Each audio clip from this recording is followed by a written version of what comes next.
ఐదేండ్ల తర్వాత హైదరాబాద్లో టెస్ట్ మ్యాచ్ ఆడిన భారత జట్టు చెత్త రికార్డును మూటగట్టుకున్న సంగతి తెలిసిందే.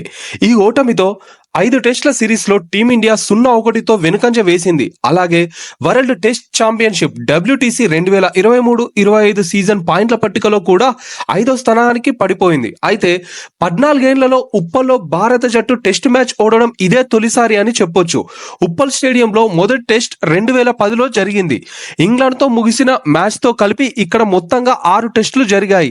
ఇందులో టీమిండియా ఏకంగా 4 మ్యాచ్లలో గెలిచి 1 మ్యాచ్ డ్రా చేసుకుంది. అయితే తాజాగా ఇంగ్లాండ్తో జరిగిన టెస్టులో భారత జట్టు ఓటమి పాలైనప్పటికీ ఉప్పల్లో 4 రోజులు మాత్రం అభిమానులు పోటెత్తారు. మొత్తంగా 1,00,000 మందికి పైగా ఈ మ్యాచ్ను స్టేడియం నుంచి ప్రత్యక్షంగా వీక్షించారు. ఈ మధ్య కాలంలో టీమిండియా సొంత గడ్డపై ఆడిన టెస్టులకు ఇంతమంది స్టేడియానికి వచ్చి చూడడం ఇదే తొలిసారి అని చెప్పొచ్చు.